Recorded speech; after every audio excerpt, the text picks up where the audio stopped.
The Texas sun, a molten orb already beating down with an oppressive early morning intensity, was my nemesis.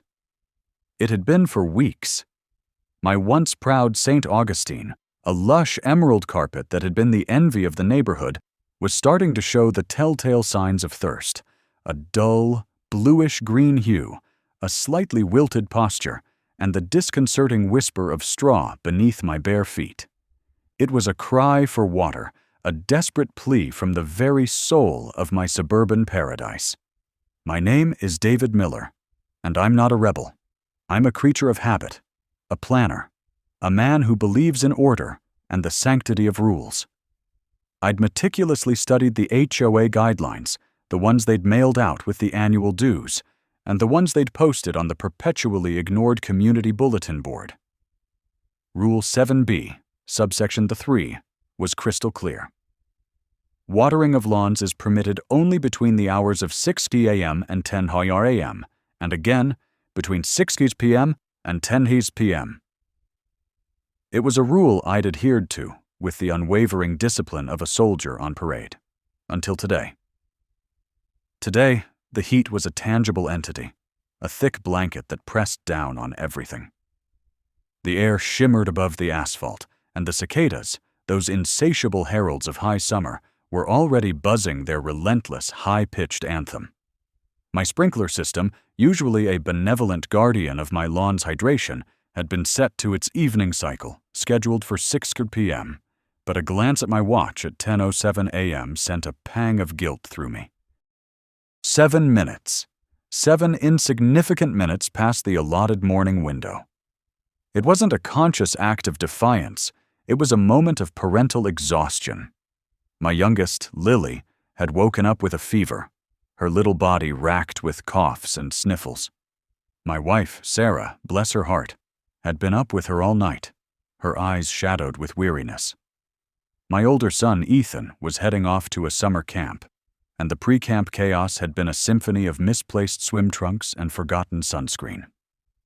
In the whirlwind of a sick child and a departing camper, the precise timing of the sprinklers had slipped my mind. I'd noticed the wilting earlier, the desperate need for a drink, and in a moment of pure, unadulterated parental autopilot, I'd hit the manual override on the control panel in the garage, setting it for a short 10-minute burst, just enough to perk things up before the real heat of the day kicked in. So there I was, standing on my porch, a mug of rapidly cooling coffee in my hand, watching the gentle arcing spray mist my thirsty lawn. The water, a precious commodity in our parched Texas landscape, was doing its magic, the bluish-green deepening to a more vibrant, hopeful shade. A small, satisfied sigh escaped my lips.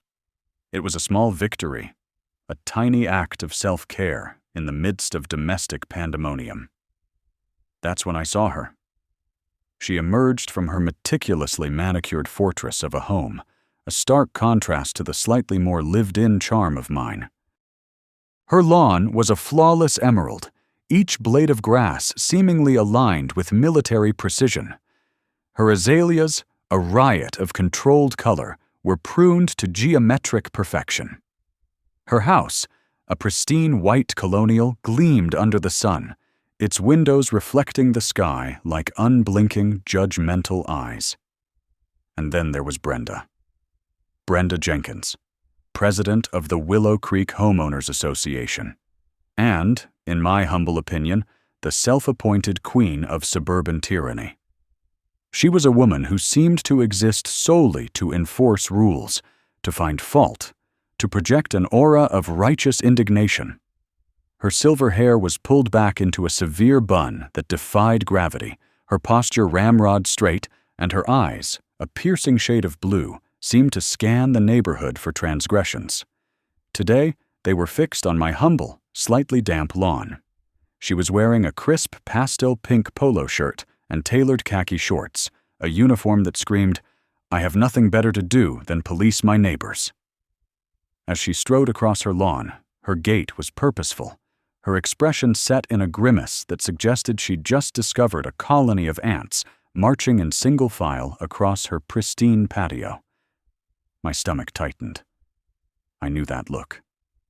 I'd seen it before, usually directed at a neighbor's slightly overgrown hedge, a porch light left on after dawn, or, heaven forbid, a child's bicycle left unattended on the sidewalk for more than 30 minutes. She reached the edge of my property line, her gaze unwavering. The sprinklers continued their gentle, life-giving rhythm. I took a slow, deliberate sip of my coffee, trying to project an air of calm indifference. It was a futile effort. Brenda could smell fear, and she could definitely smell a violation. She stopped at the curb, her arms crossed over her chest. The silence stretched, taut and expectant, broken only by the whirring of the sprinklers and the distant drone of a lawnmower from a few streets over. Then she spoke, her voice carrying across the short distance, sharp and clear, like a perfectly aimed dart. "Mr. Miller." Her tone was not a greeting. It was an accusation. I offered a weak smile. "Good morning, Brenda." She ignored my pleasantry, her gaze flicking from my sprinklers to my face. "It's 10:07 a.m. It was a statement of fact, delivered with the gravitas of a prosecutor presenting incontrovertible evidence. My heart sank. I knew I was caught. "Yes, Brenda, I'm aware of the time," I said, my voice a little too casual, a little too forced. "And you are watering your lawn." Another statement. Another nail in my HOA coffin. "Just a little," I admitted, my voice dropping slightly. "Lily woke up with a fever, and the grass was looking a bit parched." Brenda's lips thinned into a disapproving line. She took a step closer, her eyes narrowing. "Mr. Miller, the rules are very clear. Watering is permitted only between 6 a.m. and 10 a.m. The words, so familiar from the rulebook, now sounded like a death knell. "I know, Brenda, and I apologize. It was an oversight. Things have been a bit hectic this morning." She waved a dismissive hand, cutting me off. "Oversight or not, Mr. Miller, it is a violation. And violations are not tolerated in Willow Creek." She tapped a perfectly manicured fingernail against her chin. "This is the third time this month that I've had to address watering issues on your property. First it was the overwatering of your petunias, then the sprinkler head that was spraying the sidewalk, and now this." My jaw tightened. The petunias had been a single incident, a rogue sprinkler head that I'd fixed within hours. And the sidewalk spray? That had been a minor adjustment, a quick turn of the nozzle. This, however, felt different. This felt like a targeted campaign. "Brenda, with all due respect, those were minor issues that were addressed immediately. And Lily is sick. I'm trying to keep things together here." She leaned in slightly, her voice dropping to a conspiratorial, yet still accusatory whisper. "Mr. Miller, the rules are in place for a reason, to maintain the aesthetic appeal and property values of our community. When one homeowner disregards them, it affects us all. It makes the entire neighborhood look unkempt. Unkempt. My house, my lawn, the place where my children had grown up, where Sarah and I had poured our sweat and dreams, was now being labeled unkempt by Brenda Jenkins because of 7 minutes of watering. The injustice of it, the sheer pettiness, began to simmer beneath my carefully constructed calm. "Brenda, I understand the importance of maintaining our community, but surely 7 minutes of watering for a sick child is not going to bring down property values." Her smile was thin, devoid of any warmth. "It's not about the 7 minutes, Mr. Miller. It's about the principle. It's about adherence to the established guidelines. If everyone decided to ignore a rule just this once, where would we be?" She gestured around the neighborhood, as if envisioning a dystopian future of overgrown lawns and unpainted fences. "Chaos, Mr. Miller. Utter chaos." She reached into a small, designer fanny pack slung across her chest and pulled out a crisp, white, pre-printed form. Her pen, a sleek silver affair, was poised and ready. I'm afraid I have no choice but to issue a formal violation notice." She scribbled something on the form, her movements precise and deliberate. "This will go on your record, and if there are further violations, there will be fines." I watched her, a wave of something akin to despair washing over me. It wasn't just about the violation. It was about the feeling of being constantly scrutinized, judged, and nitpicked. It was about Brenda's unwavering belief in her own superior understanding of what constituted a good neighbor and a well-maintained property. She tore a carbon copy from the pad and handed it to me. The paper felt cold and official in my hand. "You'll also need to ensure your sprinklers are properly calibrated to avoid spraying the sidewalk, and perhaps consider a more drought-resistant landscaping option for your front beds." She paused, her gaze sweeping over my house, my porch, my car parked in the driveway. It was a silent, damning assessment. "And Mr. Miller," she added, her voice laced with a final, chilling pronouncement, "I expect to see a significant improvement in your adherence to community standards. We all have to do our part." With that, she turned on her heel, her pink polo a beacon of self-righteousness against the vibrant green of her perfect lawn, and marched back towards her pristine, rule-abiding kingdom, leaving me standing on my porch, the official violation notice clutched in my hand, the gentle spray of the sprinklers now feeling like a mocking reminder of my transgression. The Texas sun, indifferent and relentless, beat down, and for the first time in a long time, my own little slice of suburban paradise felt less like a haven and more like a battleground, and I had just been served with my first official notice of war. The official notice of violation, crisp and white, lay on my kitchen counter, a stark white flag of surrender in the unrelenting Texas heat. It felt heavier than it looked, weighted with the smug self-righteousness of Brenda Jenkins and the sheer, unadulterated pettiness of it all. 7 minutes. 7 minutes past the mandated 10 a.m. cutoff, and I'd earned myself a formal reprimand, a lecture, and the distinct feeling of being a criminal in my own domain. The violation stated, in no uncertain terms, that my sprinkler system had been in operation at 10:07 a.m., a clear transgression of Rule 7b, subsection 3, of the Willow Creek Homeowners Association's covenants, conditions, and restrictions. My once proud St. Augustine, usually a lush emerald carpet, was beginning to show the disconcerting whisper of straw. It was parched, gasping for moisture. The Texas sun, a molten orb in the impossibly blue sky, was already beginning its oppressive early morning intensity. The heat was a tangible entity, a thick blanket that pressed down on everything, wilting the wildflowers along the roadside and making the asphalt shimmer like a mirage.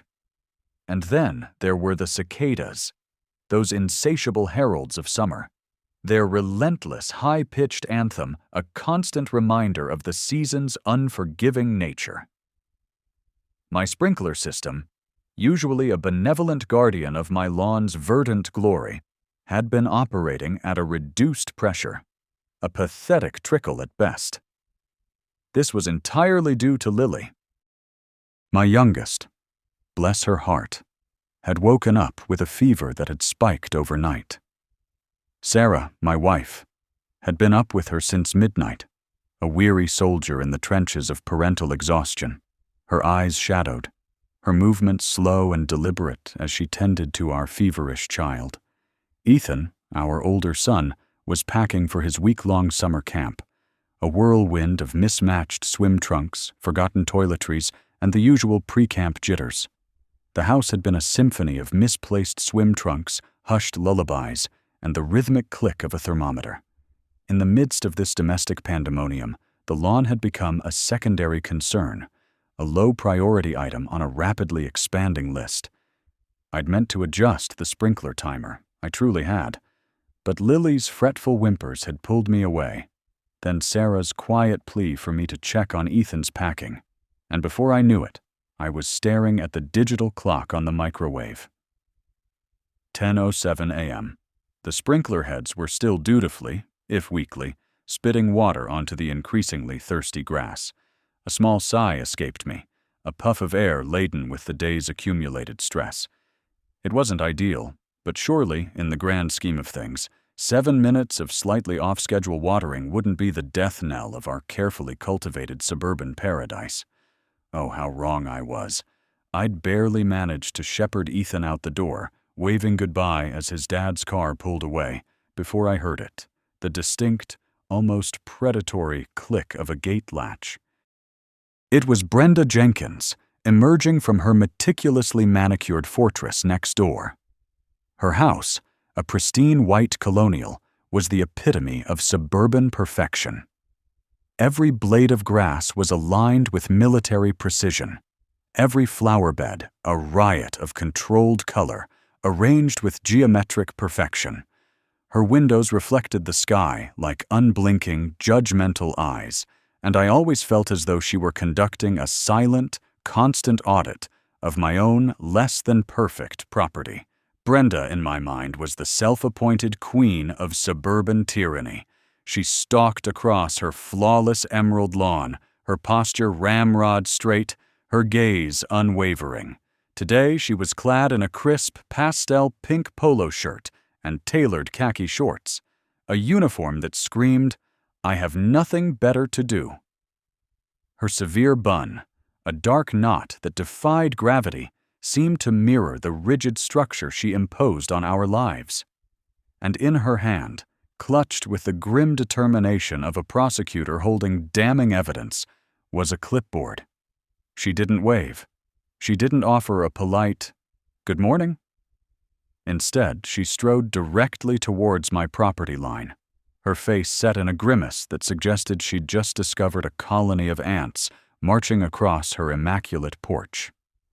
She stopped at the edge of my lawn, her eyes, a piercing shade of blue, scanning my sprinkler system with the intensity of a hawk spotting its prey. The sprinklers, bless their mechanical hearts, finally sputtered to a halt, as if sensing her disapproving presence. "David," she began, her voice a low, measured tone that carried an unsettling gravitas. It wasn't a greeting. It was an accusation. "I see you're still watering." I managed a casual, forced smile. "Oh, hey, Brenda.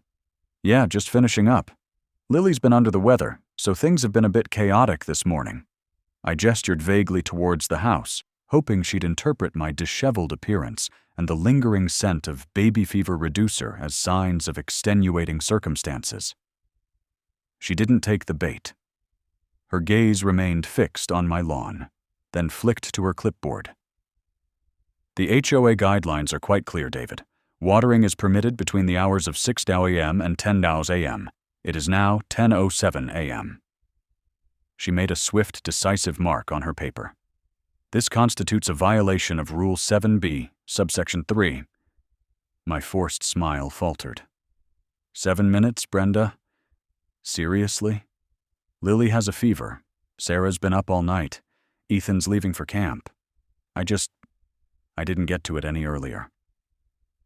I tried to inject a note of apologetic reasonableness into my voice, but it came out sounding more like weary exasperation. She tilted her head, her expression unchanging. "The rules apply to everyone, David. We all have busy lives. That's why we have these guidelines in place. To ensure the aesthetic appeal and property values of Willow Creek are maintained. An unkempt lawn reflects poorly on the entire community." Her eyes narrowed slightly. "Your lawn, I might add, has been looking a bit stressed lately. Perhaps if you managed your watering schedule more efficiently, you wouldn't be facing this situation." Her words landed like perfectly aimed darts, each one finding its mark. Stressed? My lawn was stressed? My child was stressed. The injustice of it all, the sheer suffocating pettiness, began to simmer beneath my carefully constructed calm. I could feel a flush creeping up my neck. Was this the dystopian future of overgrown lawns and unpainted fences she was so desperately trying to prevent? A world where a child's fever took a back seat to a municipal watering schedule, where my home, my sanctuary, was a battleground for her self-righteous crusade. "Brenda," I said, trying to keep my voice even, "I understand the rules. I always do my best to follow them. But there are times when life happens. When a child is sick, basic human needs take precedence over a few minutes of watering." She gave a small, dismissive wave of her hand, the clipboard still clutched in her other. "Necessity is the mother of invention, David, and adherence to the rules is the bedrock of our community. I will be submitting this violation notice to the HOA board. You will receive further information regarding any potential fines or required corrective actions." She didn't wait for a response. With a final withering glance at my lawn, she turned and marched back towards her own perfectly ordered domain, her pastel pink polo a beacon of self-righteousness against the blinding Texas sun. I watched her go, a whirlwind of frustration and simmering resentment churning within me. The violation notice, still on the counter, felt like an official notice of war. My suburban paradise had officially become a battleground, and Brenda Jenkins, in her crisp polo and severe bun, had just fired the first shot.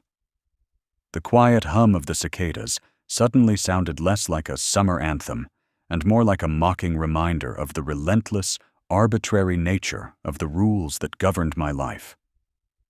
I looked at the violation, then at my slightly wilted lawn, then back at the house where my daughter lay sick, and a grim determination began to take root. This wasn't just about 7 minutes of watering anymore. This was about sanity, about empathy, and about the right to a little bit of grace in a world that often seemed determined to deny it. The crisp white envelope, sealed with Brenda's signature, almost seemed to vibrate with self-importance on my kitchen counter. I'd left it there, a mocking reminder of my transgression, when I'd finally managed to get Lily settled back into a restless sleep. Sarah, bless her exhausted heart, had been up with her all night, and the sheer, unadulterated relief of her finally getting a few hours of shut-eye was a palpable thing in our usually chaotic house. Ethan, thankfully, had been oblivious to the morning's drama, lost in the pre-camp excitement of packing his duffel bag, a whirlwind of mismatched socks and questionable snack choices. But me, I was stuck, staring at that damn envelope, the paper feeling impossibly heavy, like a brick in my hand. I'd meticulously studied the HOA guidelines. I knew the watering window was 6 a.m. to 10 a.m. I'd followed it religiously for years. My St. Augustine, usually a lush emerald carpet that I'd bragged about to anyone who'd listen, mostly my dad, who'd always been a lawn fanatic, was starting to show the telltale signs of thirst. It wasn't dead, not by a long shot, but it was losing that vibrant, almost iridescent sheen. The blades were beginning to droop, a subtle, disconcerting whisper of straw creeping in. And Lily, my youngest, usually a whirlwind of giggles and boundless energy, was listless, flushed, her tiny forehead radiating a heat that made my own skin prickle with parental fear.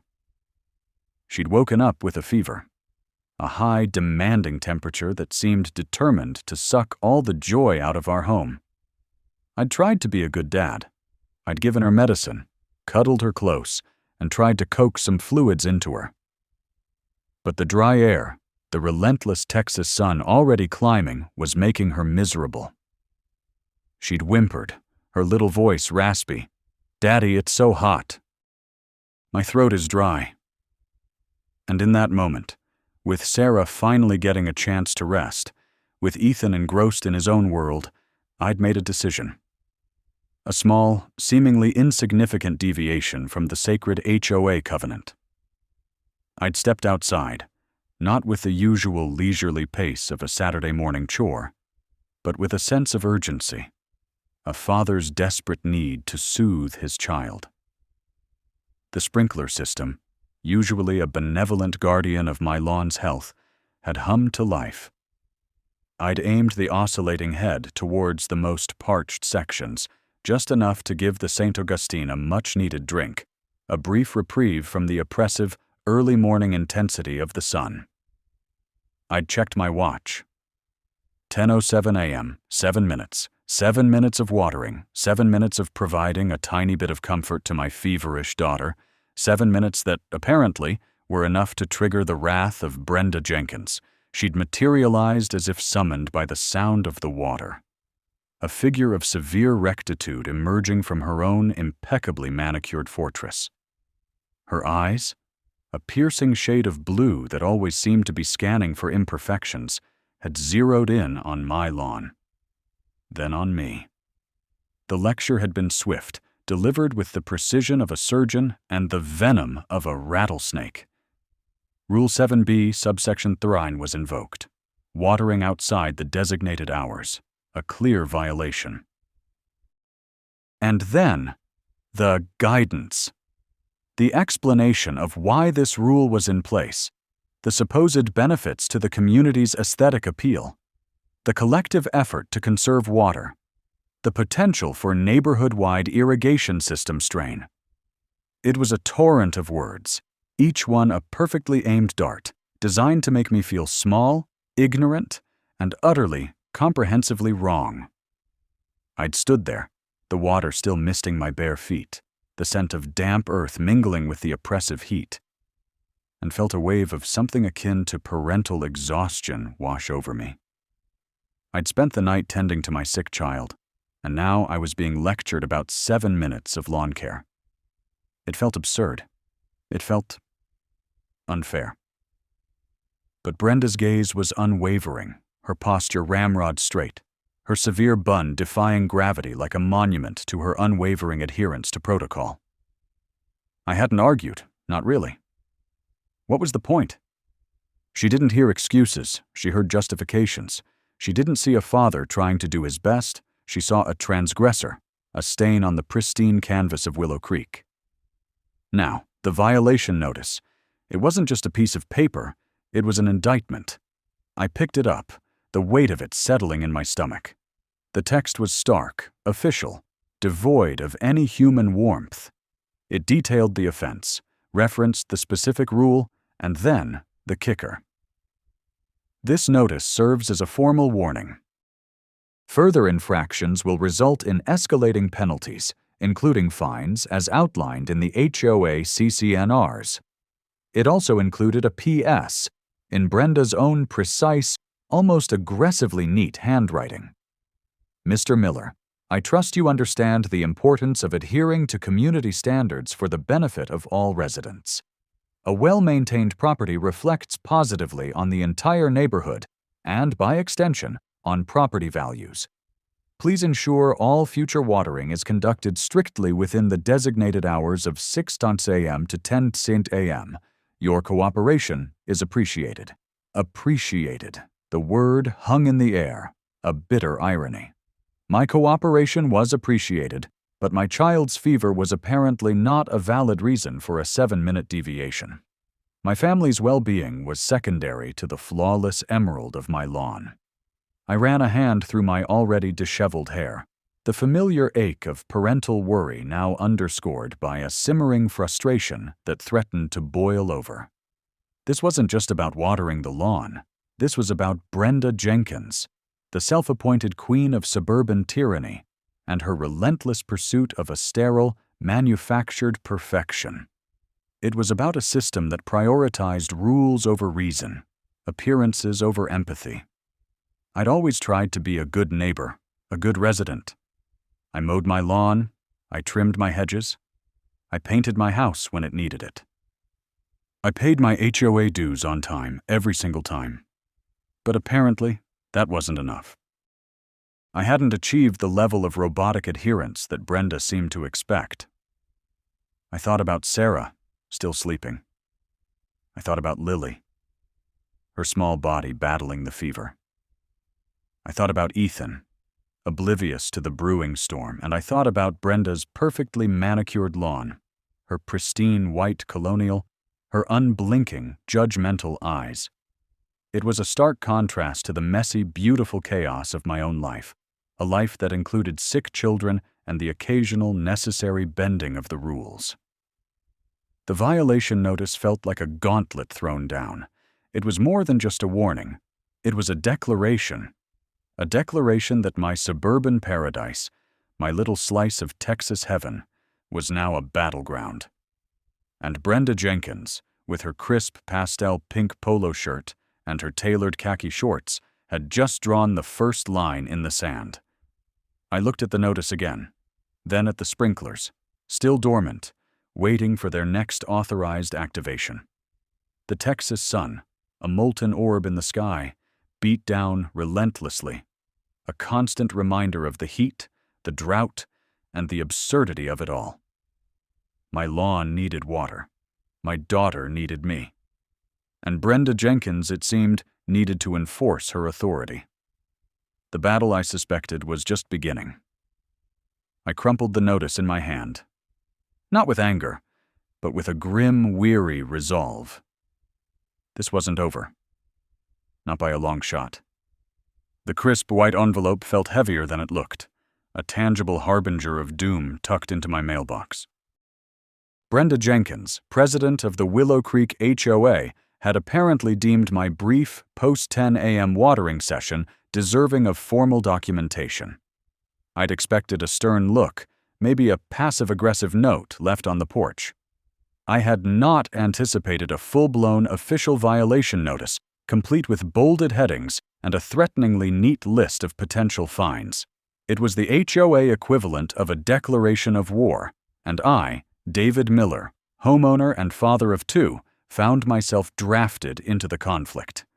Inside, the air conditioning offered a blessed reprieve from the oppressive Texas heat, but it did little to cool the simmering resentment in my gut. Lily, bless her feverish little heart, was finally asleep in her room, her breathing shallow and raspy.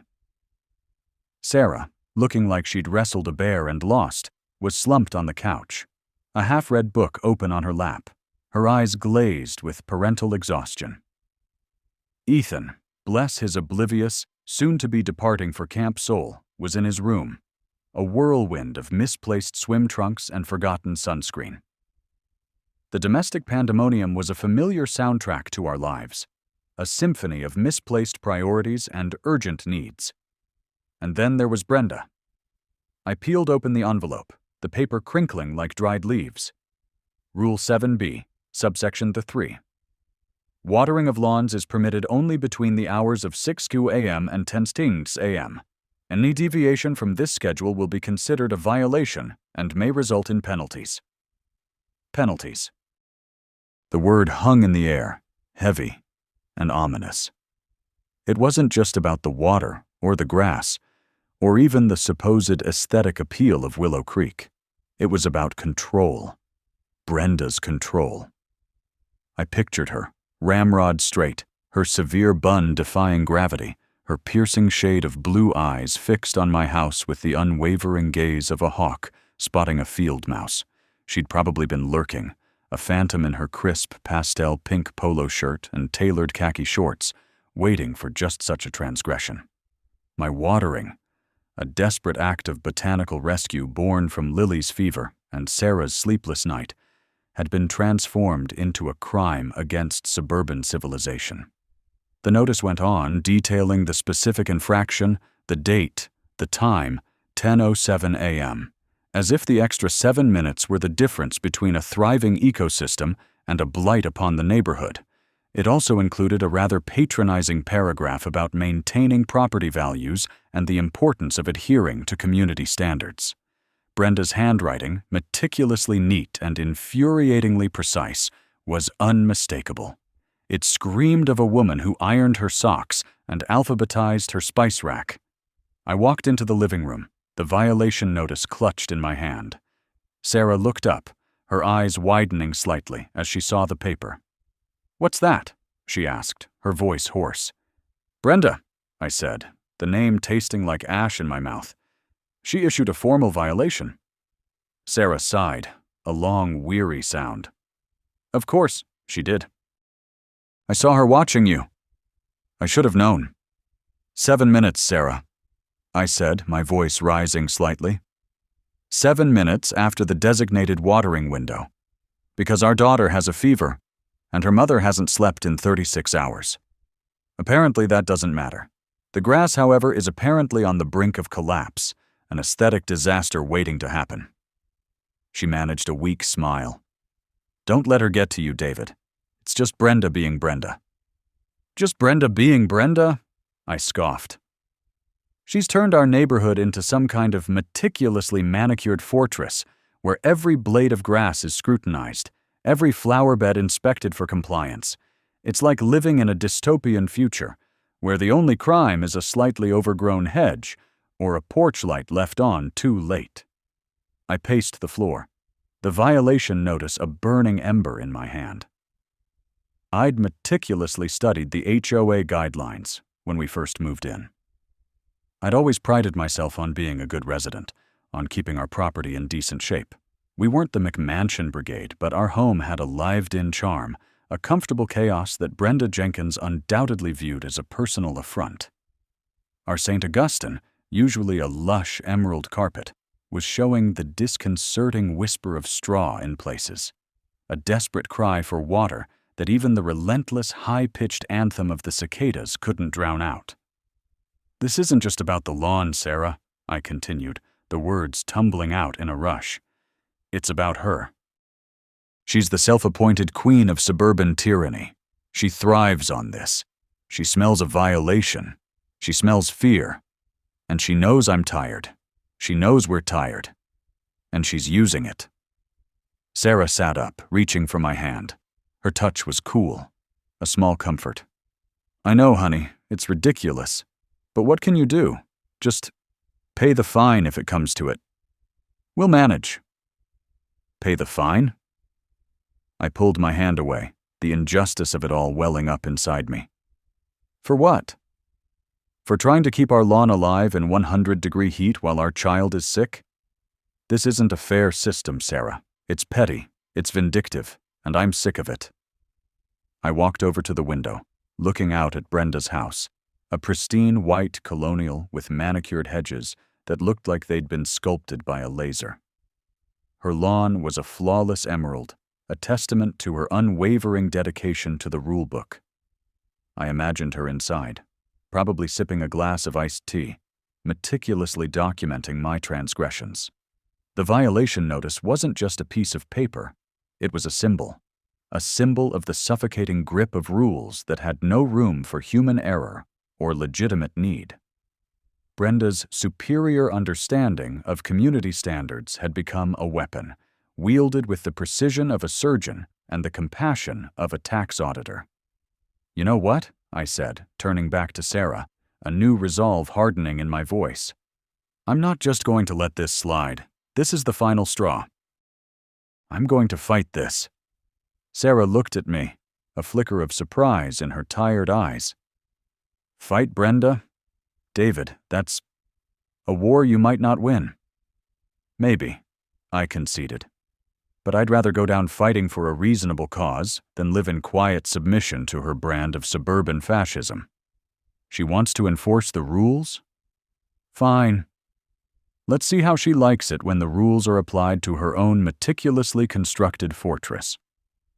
I walked into my home office, the violation notice laid out on my desk like a battlefield map. I needed a plan. I needed to understand the full extent of the damage Brenda could inflict.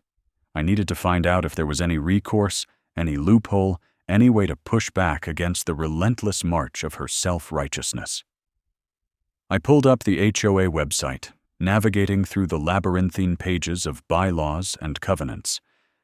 I found the section on fines, the penalties for repeated violations, the procedures for appealing a decision.